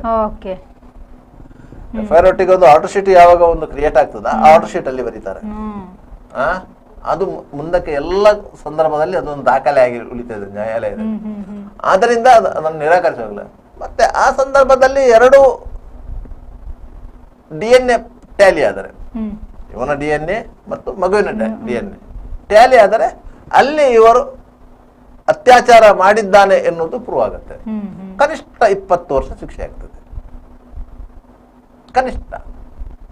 ಕನಿಷ್ಠ ಅಂದ್ರೆ ಎಲ್ಲ ಆಗೋಯ್ತಲ್ಲ ಕನಿಷ್ಠ 20 ವರ್ಷ ಶಿಕ್ಷೆ ಆಗತ್ತೆ ಅದು ಮುಂದಿನ ವಿಚಾರಣೆಯ ಸಂದರ್ಭದಲ್ಲಿ. ಆದ್ರೆ ಇಂತಹ ಸಂದರ್ಭದಲ್ಲಿ ಅವರಿಗೆ ಮುಂದಿನ ಭವಿಷ್ಯದ ಬಗ್ಗೆ, ಅದೇ 20 ವರ್ಷ ಅಂತಂದ್ರೆ 20 ವರ್ಷ ಅಂತಾದ್ರೆ ಬೇರೆ, ಮುಂದಿನ ಭವಿಷ್ಯದ ಬಗ್ಗೆ ಆಲೋಚನೆ ಮಾಡಿ ನ್ಯಾಯಾಲಯಕ್ಕೆ 2 ಪೈಕಿಯವರು, ಒಂದು ಸಂತ್ರಸ್ತೆ ಮತ್ತು ಆರೋಪಿ, ಪರಸ್ಪರ ನಾವು ಒಪ್ಪಿಗೆಯಿಂದ ನಾವು ಮದುವೆ ಆಗ್ತೇವೆ ಇನ್ನು ಮುಂದಕ್ಕೆ, ಮಗುವಿಗೊಂದು ಮಗುವಿಗೆ ಹೌದು ಹೌದು ಒಂದು ಆಧಾರ ಬೇಕಲ್ಲ, ಹೌದು. ಅದರಿಂದಾಗಿ ನೀವು ಅದನ್ನು ಅಂತ ಹೇಳಿ ನ್ಯಾಯಾಲಯ ಒಪ್ಪಿದ್ದಾರೆ. ಕಾನೂನಲ್ಲಿ ಅವಕಾಶ ಇಲ್ಲ, ಅದು ಮ್ಯಾಜಿಸ್ಟ್ರೇಟರ ವಿವೇಚನೆಗೆ ಬಿಟ್ಟದ್ದು. ಒಪ್ಪಿದರೆ ಅದಕ್ಕೆ ಅವಕಾಶ ಸಿಗಲೂಬಹುದು, ಸಿಗದೆ ಇರಲೂಬಹುದು. ಅದನ್ನು ಕ್ಲಾರಿಟಿ ಇಲ್ಲ, ಅದಕ್ಕೆ ಕಾನೂನಲ್ಲಿ ಅದಕ್ಕೆ ಅವಕಾಶಗಳು ಕಡಿಮೆ. ಮದ್ರಾಸ್ ಹೈಕೋರ್ಟ್ ಒಂದು ಪ್ರಕರಣದಲ್ಲಿ ಸ್ಪಷ್ಟವಾಗಿ ಹೇಳಿದೆ, ಇಂಥದ್ದೇ ಒಂದು ಪ್ರಕರಣದಲ್ಲಿ ಸ್ಪಷ್ಟವಾಗಿ ಹೇಳಿದೆ, ಮದುವೆಗಿಂತ ಮೊದಲು ನೀವು ಮಾಡಿದ ಅಪರಾಧಕ್ಕೆ ಮದುವೆ ಎಂಬುದು ಪರಿಹಾರ ಅಲ್ಲ ಅಂತ. ಮದುವೆ ಎಂಬುದು ಪರಿಹಾರ ಅಲ್ಲ, ಆ ಅಪರಾಧಕ್ಕೆ ಸಂಬಂಧಿಸಿದಂತೆ ನೀವು ಶಿಕ್ಷೆ ಅನುಭವಿಸಲೇಬೇಕು. ಆದ್ದರಿಂದಾಗಿ ಶಿಕ್ಷೆ ಅನುಭವಿಸಿದ ಮೇಲೆ ನೀವು ನಿಮ್ಮ ನಿರ್ಧಾರವನ್ನು ಜಾರಿ ಮಾಡಲು ಸ್ವತಂತ್ರರು ಅಂತ ಹೇಳಿದೆ ಮದ್ರಾಸ್ ಹೈಕೋರ್ಟ್ ಸ್ಪಷ್ಟವಾಗಿ ಹೇಳಿದೆ. ಆದ್ದರಿಂದ ಈ ಪ್ರಕರಣವೂ ಸಹ ಅಂತ ಕೆಲವೊಂದು ಹೈಕೋರ್ಟ್ಗಳಲ್ಲಿ ಕೆಲವೊಂದು ಡಿಸಿಷನ್ಗಳಿವೆ, ತೀರ್ಪುಗಳಿರ್ತವೆ. ಆ ತೀರ್ಪಿನ ಮೇಲೆ ಅದು ಕೆಲವೊಂದು ಅನ್ವಯ ಆಗ್ತಾ ಇರ್ತದೆ. ಆದ್ದರಿಂದ ಈ ಪ್ರಕರಣದಲ್ಲಿ ಆರೋಪಿ ಕೃಷ್ಣರಾವ್ಗೆ ಅನುಕೂಲವಾಗುವಂತ ಅಂಶ ಏನು ಅಂತ ಹೇಳಿದ್ರೆ DNA ಟೆಸ್ಟ್ ಒಂದೇ. DNA ಟೆಸ್ಟ್ ಅಲ್ಲಿ ಟ್ಯಾಲಿ ಬಾರದೆ ಇದ್ರೆ ಕೃಷ್ಣರಾವ್ ಇದರಲ್ಲಿ ನುಣುಚಿಕೊಳ್ತಾರೆ, ಟ್ಯಾಲಿ ಬಂದರೆ ಸಿಲುಕಿಕೊಳ್ತಾರೆ. ಇದು ಸ್ಪಷ್ಟ, ಅದರಲ್ಲಿ ಡೌಟೇ ಇಲ್ಲ. ಯಾಕಂತ ಹೇಳಿದ್ರೆ ಇದು ಅತ್ಯಂತ ಸೂಕ್ಷ್ಮ ಪ್ರಕರಣ. ಕಾನೂನಿನ ದೃಷ್ಟಿಯಿಂದ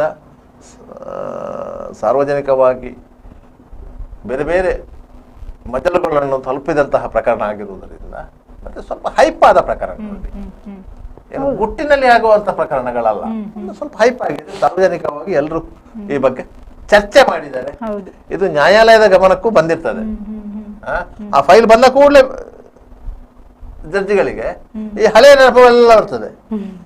ಇದು ಪುತ್ತೂರದ್ದು, ಈ ರೀತಿಯಾಗಿ ಪ್ರತಿಭಟನೆ ಎಲ್ಲ ಆಗಿತ್ತು, ಈ ರೀತಿಯಾಗಿ ಎಲ್ಲ ಆಗಿತ್ತು. ಮತ್ತೆ ಅಲ್ಲಿ ಸ್ಥಾನಮಾನಗಳು ಸಹ ನ್ಯಾಯಾಲಯದ ಮುಂದೆ ಬರುತ್ತೆ. ಜಗನ್ನಿವಾಸ ರಾವ್ ಅವರು ಪುತ್ತೂರಿನಲ್ಲಿ ಪ್ರಭಾವಿ ವ್ಯಕ್ತಿ ಅಂತ ಹೇಳಿ ಹೇಳಲಾಗ್ತದೆ.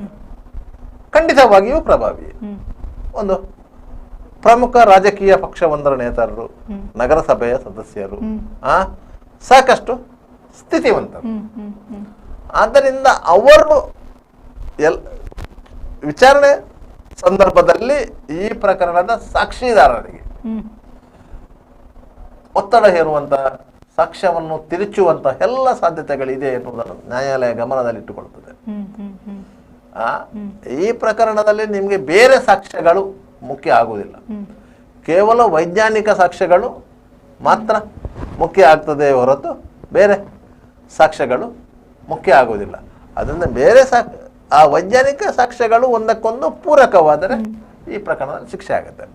ಈಗ ಶಿಕ್ಷೆ ಇದರಲ್ಲಿ ಪ್ರಮುಖವಾ ಎನ್ನುವ ಪ್ರಶ್ನೆ ಬರ್ತದೆ. ಸಂತ್ರಸ್ತೆಯ ತಾಯಿ ಹೇಳುವುದು ಏನಂತ ಹೇಳಿದ್ರೆ, ನಮ್ಗೆ ಹುಡುಗನನ್ನು ಜೈಲಿಗೆ ಕಳಿಸಬೇಕು, ಅವನಿಗೆ ಶಿಕ್ಷೆ ಆಗಬೇಕು ಎನ್ನುವ ಇರಾದೆ ನಮಗೆ ಇಲ್ಲ. ಆದರೆ ನನ್ನ ಮಗಳಿಗೆ ಮತ್ತು ಮಗುವಿಗೆ ನ್ಯಾಯ ಸಿಗಬೇಕು. ಮಗುವನ್ನು ಅವಳು ಹೆರಿಗೆ ಆದಂತ ಸಂದರ್ಭದಲ್ಲಿ ತಂದೆಯ ಕಾಲಮ್ ಅನ್ನು ಬಾಕಿ ಇಡಲಾಗಿದೆ. ನಾಳೆ ಮಗುವಿನ ಜನ ಸರ್ಟಿಫಿಕೇಟ್ ಬೇಕು ಅಂತ ಆದಾಗ ತಂದೆಯ ಕಾಲಮ್ ಇಲ್ಲ. ಆ ತಂದೆಯ ಕಾಲಮಿಗೆ ಒಂದು ಹೆಸರು ಬೇಕು, ಅದಕ್ಕೊಂದು ದಾಖಲೆ ಬೇಕು. ನಮ್ಮ ಉದ್ದೇಶ ಅಷ್ಟೇ ಅಂತ ಹೇಳ್ತಾರೆ. ನಾಡ್ದು ಅವರು ನ್ಯಾಯಾಲಯದಲ್ಲಿ ಸಾಕ್ಷಿ ಹೇಳುವಾಗಲೂ ಈ ಅಭಿಪ್ರಾಯಕ್ಕೆ ಬದ್ಧರಾಗಿರ್ಬೋದು.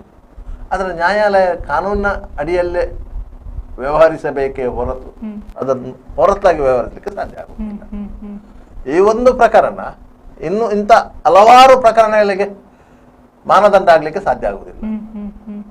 ಈ ಹಿಂದೆ ಕೆಲವು ಪ್ರಕರಣಗಳು ಮಾನದಂಡ ಆದದ್ದಿದೆ, ಬೇರೆ ಬೇರೆ ಕಡೆಗಳಲ್ಲಿ ಆದಂತಹ ಇಂತಹ ಪ್ರಕರಣಗಳು ಮಾನದಂಡ ಆದದ್ದಿದೆ. ಆದರೆ ಈ ಪ್ರಕರಣ ಇನ್ನು ಮುಂದಕ್ಕೆ ಬರುವ ಪ್ರಕರಣಗಳಿಗೆ ಮಾನದಂಡ ಆಗ್ಲಿಕ್ಕೆ ಸಾಧ್ಯ ಆಗುವುದಿಲ್ಲ. ಅದರಿಂದಾಗಿ ನ್ಯಾಯಾಲಯ ಸಹ ಅಂತ ವಿಚಾರದಲ್ಲಿ ಅತ್ಯಂತ ಸೂಕ್ಷ್ಮವಾಗಿ ನಿರ್ಧಾರವನ್ನು ತಗೊಳ್ತದೆ. ಈಗ ಇವರಿಬ್ಬರು ಒಪ್ಪಿ ಈ ಇನ್ನೊಂದು 3 ತಿಂಗಳಲ್ಲಿ 2 ತಿಂಗಳಲ್ಲಿ ಪೊಲೀಸರು ಚಾರ್ಜ್ ಶೀಟ್ ಮಾಡ್ತಾರೆ.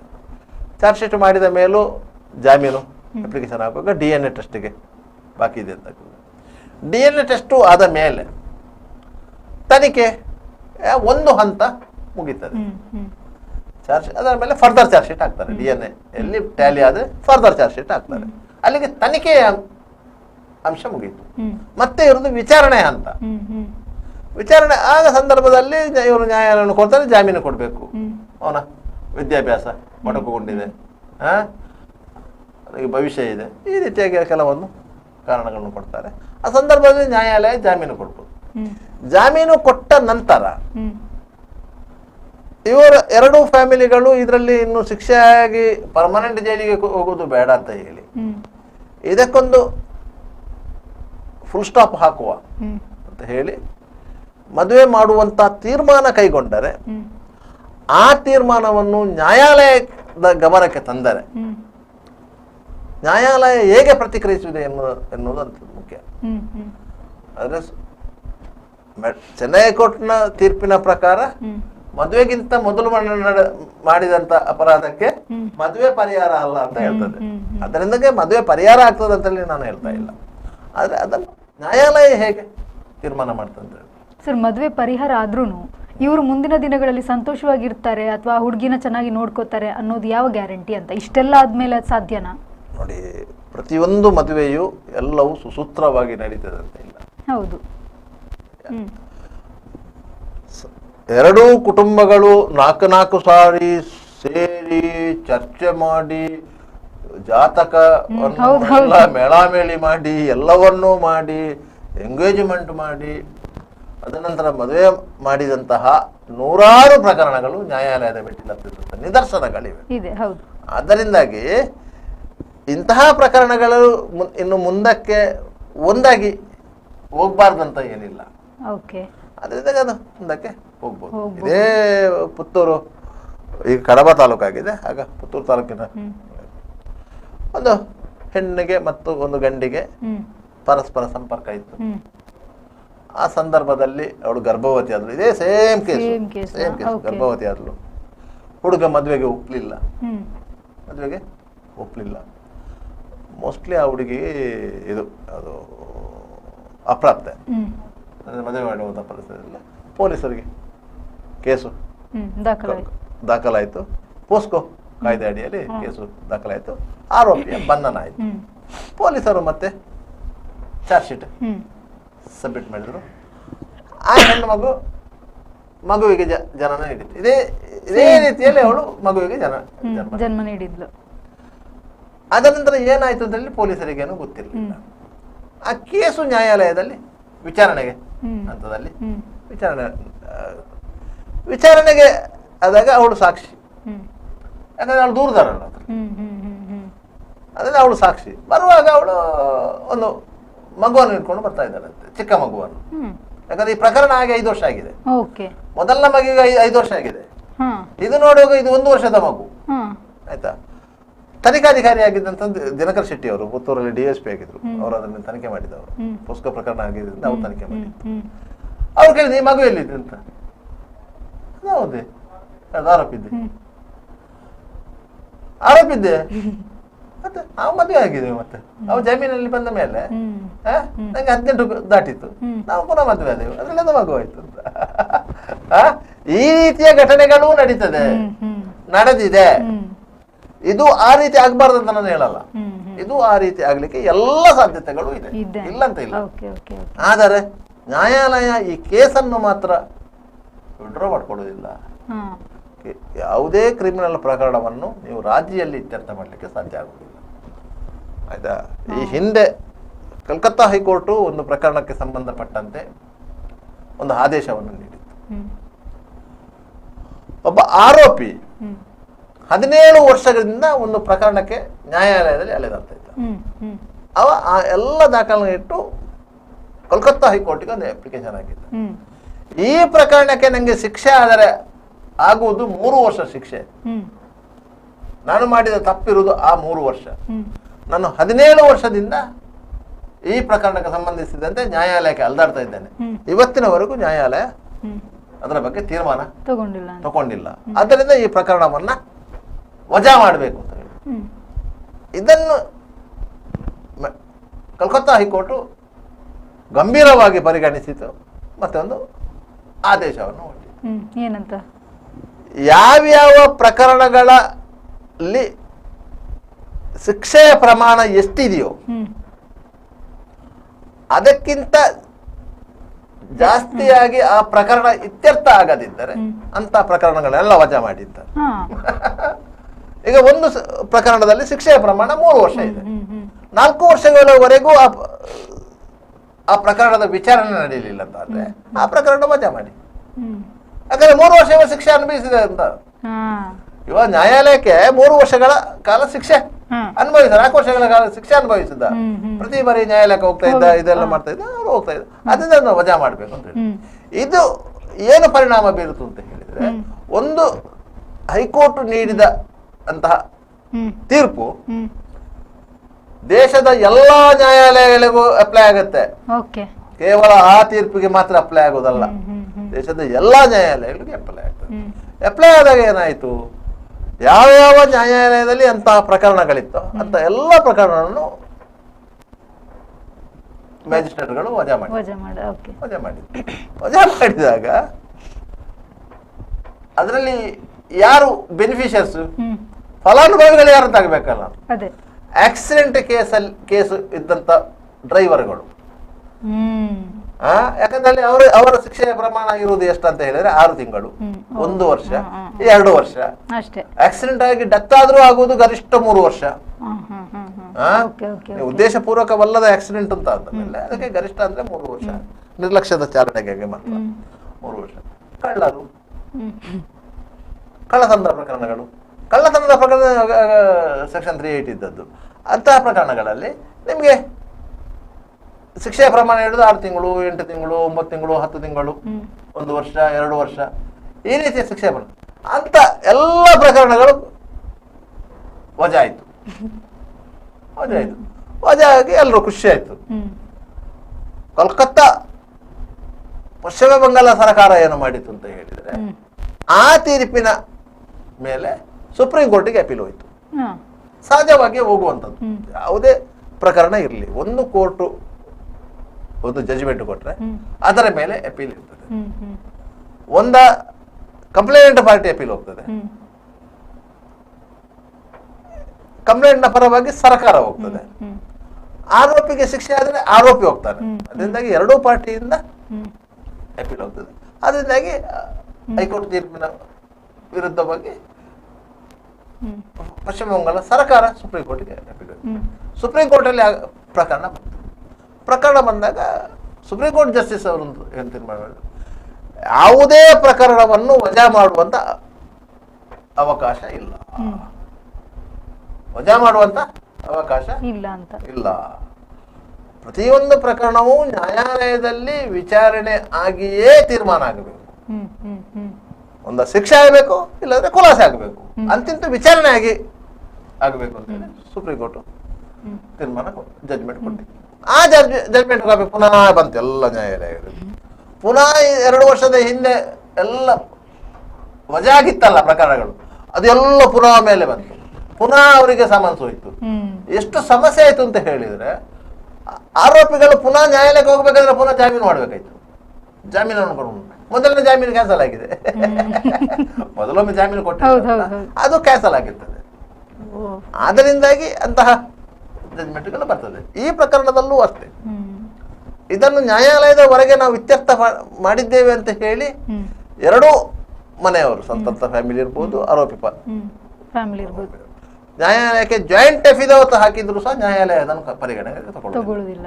ವಿಚಾರಣೆ ಆಗಲಿ, ವಿಚಾರಣೆ ನಂತರ ಏನು ಅಂತ ತೀರ್ಮಾನ ಮಾಡುವಂತ ಹೇಳ್ತಾರೆ. ಅದರಿಂದಾಗಿ ಇದು ಆರಂಭದಲ್ಲಿ ಇದು ಕೈಯಿಂದ ಕೊಯ್ಯುವಂಥದ್ದು. ಈಗ ಕೊಡಲಿ ತಗೊಂಡ್ರು ಆಗುವುದಿಲ್ಲ ಕೊಯ್ಲಿಕ್ಕೆ, ಅಂತ ಪರಿಸ್ಥಿತಿಗೆ ಈ ಪ್ರಕರಣ ಬಂದಿದೆ. ಮುಂದೆ ಏನಾಗ್ಬೋದು ಸರ್? ಇದು ಮುಂದೆ DNA ಪರೀಕ್ಷೆ ಮೇಲೆ ಇದರ ಭವಿಷ್ಯ ಅಡಗಿದೆ. ಅಡಗಿದೆ. DNA ಯಲ್ಲಿ ಟ್ಯಾಲಿ ಬಾರದಿದ್ರೆ ಆರೋಪಿಗೆ ರಿಲೀಫ್ ಸಿಗಬಹುದು. DNA ಪ್ರೂವ್ ಆದ್ರೆ ಆರೋಪಿಗೆ ಕಂಟಕ ಆಗ್ತದೆ. ಯಾಕಂತ ಹೇಳಿದ್ರೆ DNA ಪರೀಕ್ಷೆಯ ವರದಿಯನ್ನ ನ್ಯಾಯಾಲಯ ಗಂಭೀರವಾಗಿ ಪರಿಗಣಿಸಿದೆ. ಕೆಲವು ವರ್ಷಗಳ ಹಿಂದೆ ಉಜಿರೆಯಲ್ಲಿ ಒಂದು ಹೈಸ್ಕೂಲ್ ಸ್ಟೂಡೆಂಟ್ ಗರ್ಭವತಿಯಾದಂತಹ ಪ್ರಕರಣದಲ್ಲಿ ಅದು ಅಬೋರ್ಷನ್ ಆಯ್ತು ಮಾತ್ರ ಆ ಪ್ರಕರಣದಲ್ಲಿ. ಆಗ ಆ ಭ್ರೂಣದ DNA ತೆಗೆದಿದ್ರು. ಆರೋಪಿ ಬಂಧನಕ್ಕೆ ಒಳಗಾಗಿದ್ದ ಆರೋಪಿಯ DNA ತೆಗೆದಿದ್ರು. ಆ DNA ಟ್ಯಾಲಿ ಆಯ್ತು.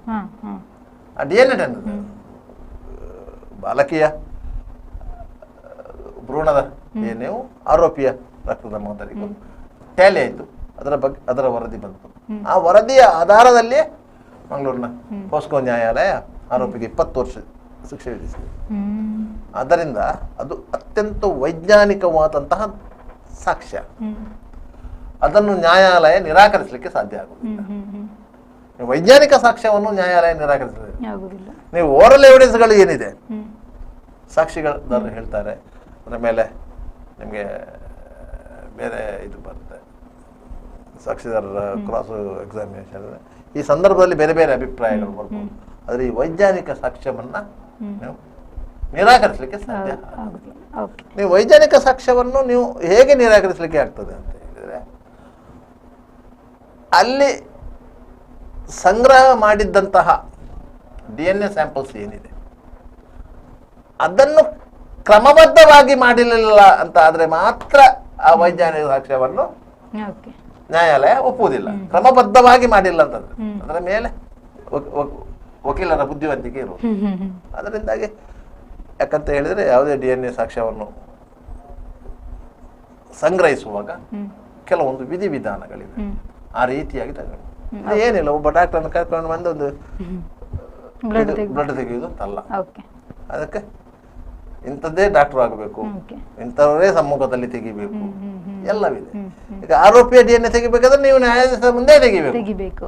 ಅವನು ಸೀದಾ ಕರ್ಕೊಂಡು ಬಂದು ವೆಲ್ಲಾಕಲ್ಲಿ ಮಲಗಿಸಿ ಬ್ಲಡ್ ತೆಗೆಯುವುದಲ್ಲ. ಅವನು ನ್ಯಾಯಾಧೀಶರ ಮುಂದೆ ನಿಲ್ಲಿಸಿ ಡಾಕ್ಟ್ರು ನ್ಯಾಯಾಲಯಕ್ಕೆ ಬಂದು ಅಲ್ಲಿ ಸ್ಯಾಂಪಲ್ ತೆಗೆದು ಅಲ್ಲೇ ಅದನ್ನು ಪ್ಯಾಕ್ ಮಾಡಿ ನ್ಯಾಯಾಲಯದ ವಶಕ್ಕೆ ಕೊಡಬೇಕು. ಅದನ್ನು ನ್ಯಾಯಾಲಯವೇ DNA ಟೆಸ್ಟಿಗೆ FSRಗೆ ಕಳಿಸಬೇಕು. ಅದೇ ರೀತಿ ಹೆಣ್ಣಿನ ಮಗುವಿನ DNA ಏನಿದೆ ಅದನ್ನು ನ್ಯಾಯಾಲಯದ ಆದೇಶದಂತೆಯೇ ಸಂಬಂಧಿತ ಸರ್ಕಾರಿ ಆಸ್ಪತ್ರೆಯಲ್ಲಿ, ಮಂಗಳೂರು ಅಂತಂದ್ರೆ ಸಾಮಾನ್ಯವಾಗಿ ಲೇಡಿಗೋಷನ್ ಆಸ್ಪತ್ರೆಗೆ ಹೇಳ್ತಾರೆ, ಲೇಡಿಗೋಷನ್ ಆಸ್ಪತ್ರೆಯಲ್ಲಿ ತೆಗಿಬೇಕು. ಆ ಡಾಕ್ಟ್ರೇ ಅದನ್ನು ಪ್ಯಾಕ್ ಮಾಡಬೇಕು, ಅವರೇ ಸೀಲ್ ಮಾಡಬೇಕು, ಅವರೇ ಸಿಗ್ನೇಚರ್ ಮಾಡಬೇಕು. ಅದನ್ನು ನ್ಯಾಯಾಲಯಕ್ಕೆ ಒಪ್ಪಿಸಬೇಕು. ಮತ್ತೆ ನ್ಯಾಯಾಲಯ ಅದನ್ನು FSRಗೆ ಕಳಿಸ್ಬೇಕು. ತಗೊಂಡು ಹೋಗೋದು ಪೊಲೀಸರೇ, ಅಂದ್ರೆ ನ್ಯಾಯಾಲಯದ ಆದೇಶ ಇರಬೇಕು. ಆ ರೀತಿಯಾಗಿ ಕ್ರಮಬದ್ಧವಾಗಿ DNA ಸ್ಯಾಂಪಲ್ ಅನ್ನು ಸಂಗ್ರಹಿಸಿದರೆ ಮಾತ್ರ ಅದಕ್ಕೆ ಒಂದು ಮೌಲ್ಯ ಇರುವುದು. ಅದನ್ನು ನ್ಯಾಯಾಲಯ ನಂಬುತ್ತದೆ. ಯಾಕಂದ್ರೆ ಇವತ್ತಿರುವ ಜಡ್ಜ್ ಈ ಪ್ರಕರಣ ವಿಚಾರಣೆ ಬರುವಾಗ ಇರುವುದಿಲ್ಲ, ಅದು ವರ್ಗಾವಣೆ ಆಗಿ ಹೋಗಿರ್ತಾರೆ. ಆ ಮುಂದಿನ ಬರುವ ಜಡ್ಜ್ ಸಹ ಹಿಂದಿನ ಜಡ್ಜ್ ಮಾಡಿದ್ದು ಜಡ್ಜರ ಕೆಲಸಗಳು ಅದು ಮಾಡಿದ್ದು ಸರಿಯಾ, ತನಿಖಾಧಿಕಾರಿಗಳು ಇವರು ಮಾಡಿದ್ದು ಸರಿಯಾ, ಇದನ್ನೆಲ್ಲವನ್ನು ಕೂಲಂಕಷವಾಗಿ ಪರಿಶೀಲನೆ ಮಾಡ್ತಾರೆ. ಅದರ ಮೇಲೆ ಪ್ರಕರಣದ ತೀರ್ಮಾನಗಳು ಬರ್ತದೆ.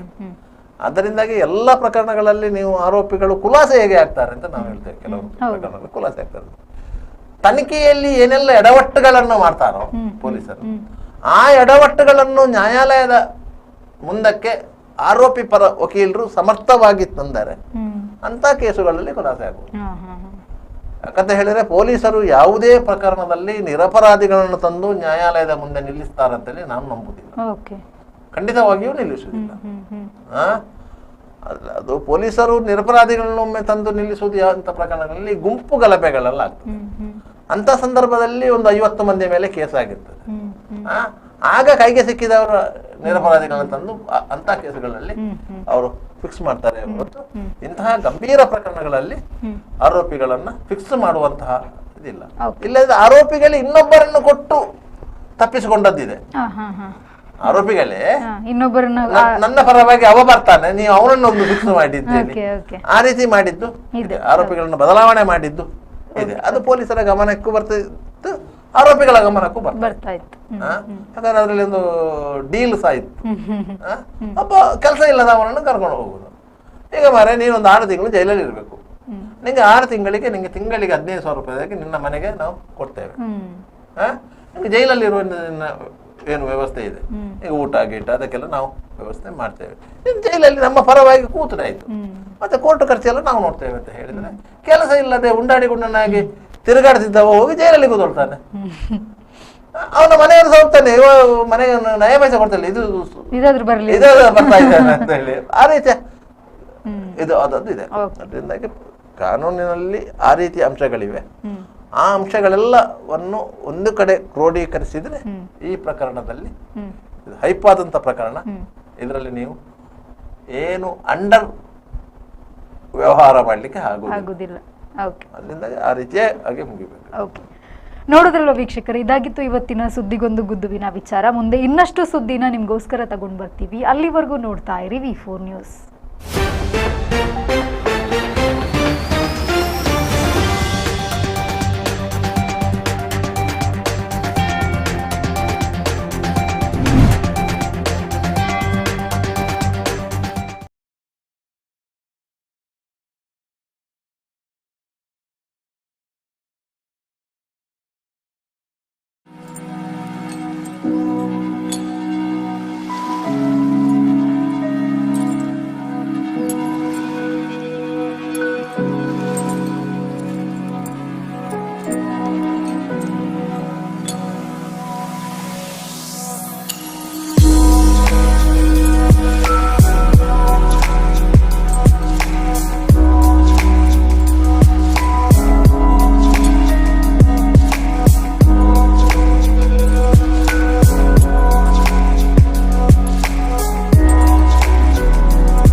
Park with ease at Ajanta Business Center with security access and convenience at your fingertips.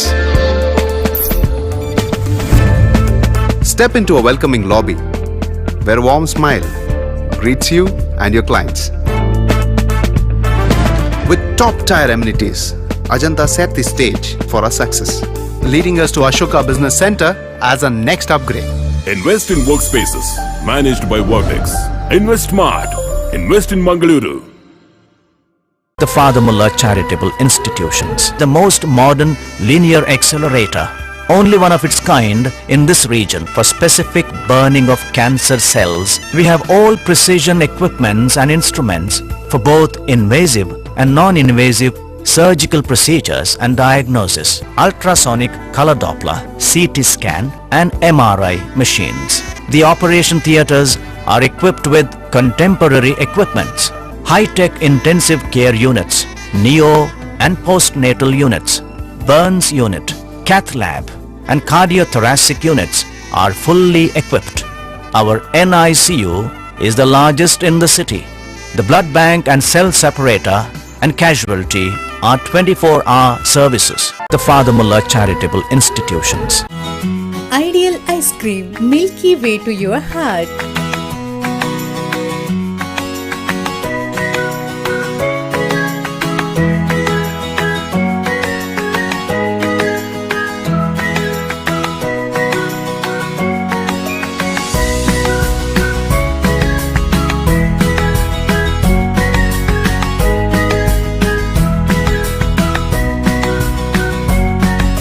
Embellished with a variety of fruits and flavored with rich crunch and chips, they treat your taste buds.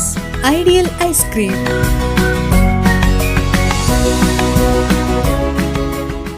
Be Dev Devadas Ganpati Pai Enterprises. All kinds of quality and attractive material available at one place. Biggest showroom in Mangalore city. Admired by public at large. The showroom of your choice. B. Devadas Ganpati Pai Enterprises. Near New Chitra Talkies, Mangalore. AJ Hospital and Research Center is a leading advanced tertiary healthcare center of India, serving the coastal citizens and spreading good health across the sea line. AJ Hospital and Research Center is a specialized Medicare center providing service to more than 30 major medical disciplines, embracing new technologies to offer high-level healthcare that matches the best in the country. Our technical and medical expertise include foremost services in cadaveric organ retrieval, drug-eluting stent placement, pediatric lab nephrectomy, ambulance services, dermatology, ENT, nephrology and many more. AJ Hospital and Research Center, Kuntikana, Mangaluru. Call 222553. Vasudeva Stores. Store for your inner needs. Visit us to find trendy innerwear from major brands.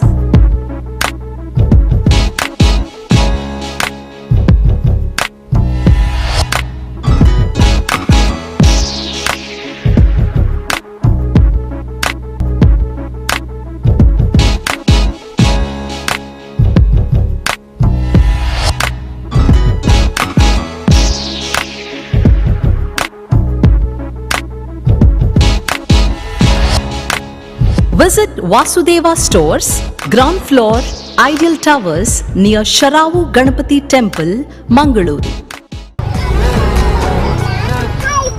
Hi ಏನು ಆಶೀರ್ವಾದಕ್ಕೆ join ಆಯ್ರ ಬೈನಿ ಆಶೀರ್ವಾದ ಪಂಡ scheme ಅವಟ್ಟೆ ಇಲ್ಲುಂಡು bike ಉಂಡು car ಉಂಡು ಇಲ್ಲಾಗ ಬೋಡೇನ ಮಾತ ಐಟಮ್ಲ ಉಂಡು guarantee ಉಂಟತ್ತ ನಂಬಿಕೆಗೆ ನನಂಜಿ ಪುದರೆ ಆಶೀರ್ವಾದ ಯಾನ್ ಸೇರ್ದೆ ನಿಕ್ಲ ಸೇರ್ಲವೇ ತುಳುನಾಡದ ಮಾಂತ ಬಂದಲಿಗಳ ಸೊಲ್ಮೇಲು ಆಶೀರ್ವಾದ 2.0 ಯಾನ ಸೇರ್ದೆ ನಿಕ್ಲ ಸೇರ್ಲಿ.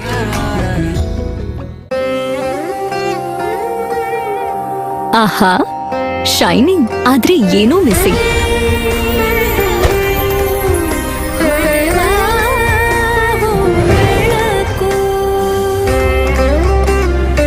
ಇದು ಹೊಳಿತಿದೆ ನಿಮ್ ಥರಾನೇ, ನೀನು ಸಹ ಹೊಳಿತಿದೆಯಾ?